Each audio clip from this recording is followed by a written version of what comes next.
Canelo Alvarez, Gennady Golovkin is a fight that is very, very intriguing and that a lot of people are really looking forward to and hoping for 2016.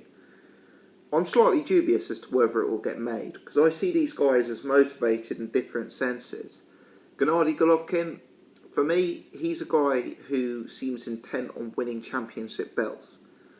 He seems to want to unify the division. You know, he wants to clean up the titles at 160 pounds. He's an older guy, you know, people don't realise that he's of advanced years, and perhaps some of the bigger paydays for him would be in different weight classes. Super middleweight, for example.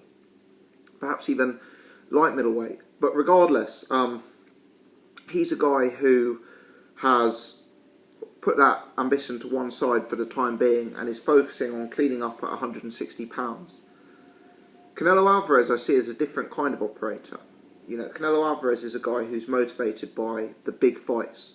He's a guy who will possibly be flexible in terms of weight class. I mean, Canelo's a much younger guy than Golovkin. We've already seen him fight in multiple weight classes, and I would predict that over the coming years we'll see him fight in more weight classes still, you know.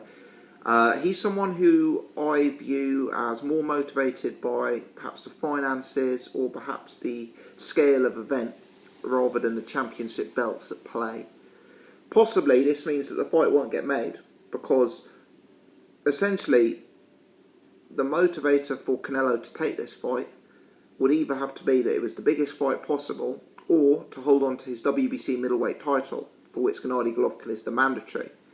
Now, if Canelo were to not really be too fussed about fighting Golovkin, and let's be honest, Golovkin doesn't exactly add up to a great risk-reward ratio. You know, his recent pay-per-view buys, call it what you like, but let's be honest, they were very, very poor. He's not the biggest name in the sport. He isn't known to the casual fan to the same extent as Canelo Alvarez.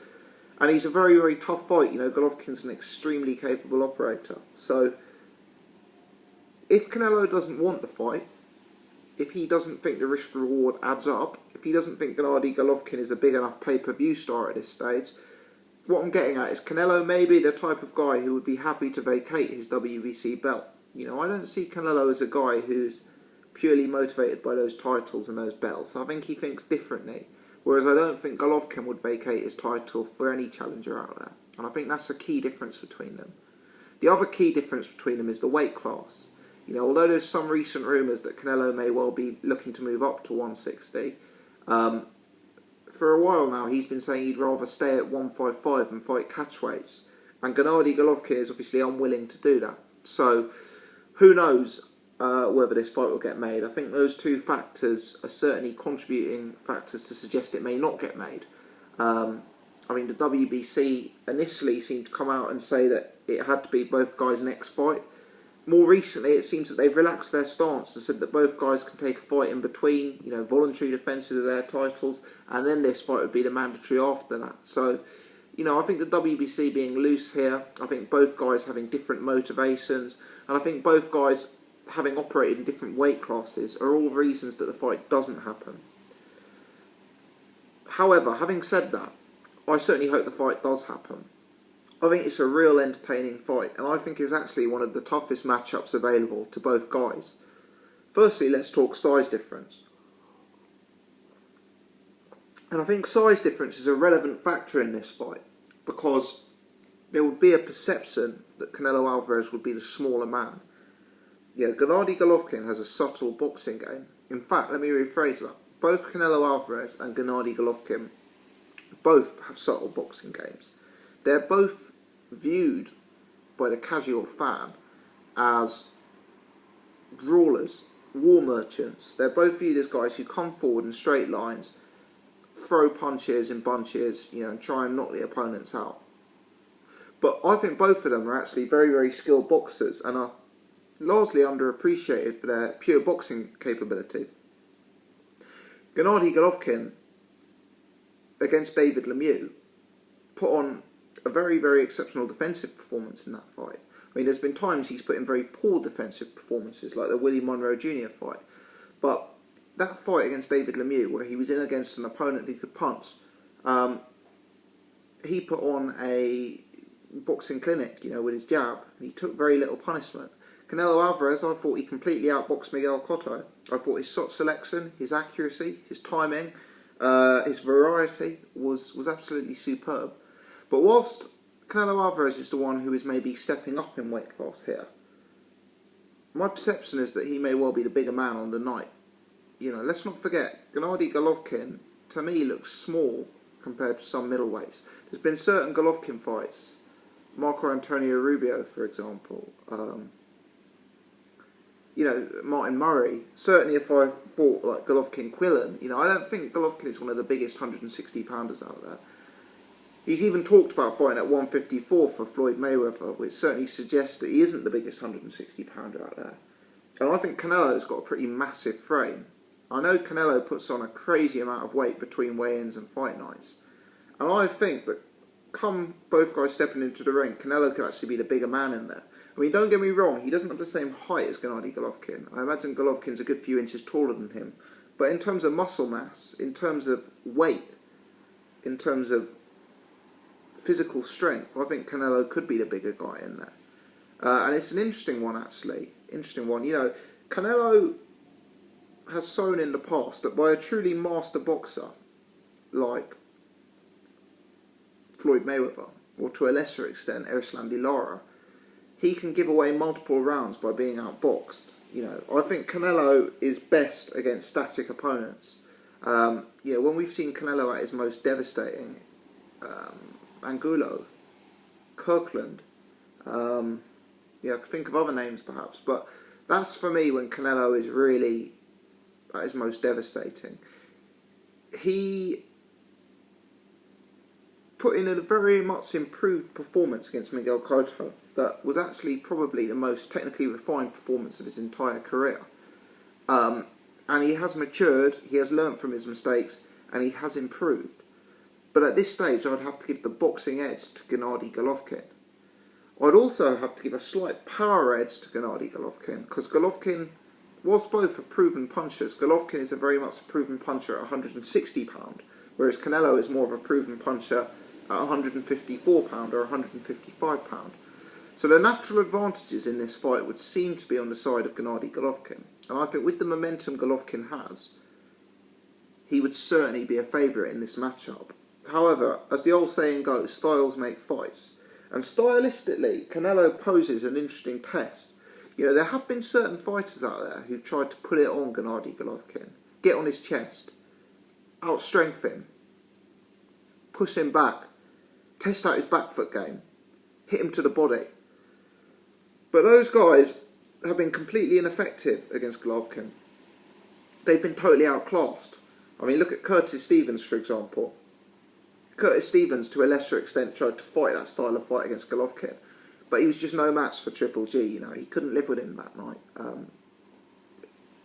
You know, as another saying goes, it's about levels, and you know that night Curtis Stevens didn't have the same levels as Gennady Golovkin by quite some mileage. The question for me is, can Canelo test Triple G? Because the advantages do seem to be in Golovkin's favour. He's the more proven puncher. He's probably the more capable technical boxer. And he's probably the bigger puncher. So what Canelo has to do to make this fight more interesting is test the intangibles of Triple G. You know, Triple G doesn't have the greatest resume in the world. You know, his resume has improved in 2015. You know, I was very critical of his resume back in 2014. But his resume has improved. You know, David Lemieux, legitimate top 5 middleweight at the time Triple G fought him. But his resume isn't great. And the thing about Triple G is I'm yet to see him take punishment in a fight from a proven puncher. Now don't get me wrong, that's a good thing. That suggests Triple G is doing a good job defensively, so fair play to him for that. But for me, he became more cautious when he was against David Lemieux, because Lemieux was known as a big hitter, and Lemieux couldn't land a glove on him. I'm not so sure Canelo would have the same lack of effectiveness. I think Canelo's a grade up from David Lemieux. So I think Canelo's got to test his chin, and I think Canelo's got to get up close to him. Golovkin's going to win if the fight becomes a battle of the jab. And to be honest, that doesn't play to Canelo's strengths at any rate. So I think Canelo could make things really interesting if he got on the inside. I'd like to see Canelo throwing punches to Golovkin's body, power punches. And Floyd Mayweather once said he's still feeling a hook that Canelo threw to his body. So I want to see Canelo do that. I want to see Canelo test out Triple G's back foot game. I want to see Canelo test out Triple G's chin. I'm not saying Canelo beats Golovkin. What I am saying is it's one of the most intriguing matchups out there in terms of opponents for Golovkin. I don't think you beat Golovkin necessarily by fighting a fight like Erislandy Lara would do. I don't see the way to beat Golovkin just to dance on the back foot and throw a jab. I think Golovkin is too good at cutting down the ring and too eye-catching with his punches to outpoint him in that manner. Can Canelo Alvarez, though, totally knock him out of his stride by being the stronger man, by hitting him to the body, by giving him something to worry about in terms of punches landing on his chin, by out-muscling him? Nobody's really done that to Triple G. But Canelo Alvarez would be by far the best opponent that Golovkin's been in with. Canelo Alvarez would considerably be the best opponent Golovkin's been in with. Whereas you couldn't say the same the other way around. Now don't get me wrong, Canelo lost to Mayweather. But the learning experience from that fight can help. And I see this as a real intriguing matchup. The winner of this fight has a real claim at being top 5 pound for pound fighter. Say what you like about Canelo. I know he's got his fans, he's got his detractors, but this guy, for such a young age, he's amassed a really strong resume. Wins over Lara, wins over Trout, wins over Miguel Cotto, wins over Mosley, albeit a faded Mosley. This guy's got a real decent resume. Certainly if you compare his resume to a David Lemieux or a Matthew Macklin or Martin Murray, this is a big fight for Golovkin. And the winner of this fight goes on to, as I say, you have to consider them towards the top of the pound for pound list. It would be a very impressive victory. Let's hope it happens. It's probably the most entertaining fight and the most interesting fight available for either man. As I say, there are reasons why this fight wouldn't happen. I'm always sceptical when it comes to these big fights, but I'm looking forward to it. Let me know your thoughts. Do you think it will be made? Who do you think will win? If you've enjoyed this video, please click the thumbs up, subscribe to the channel. I'd appreciate it. Thanks for watching.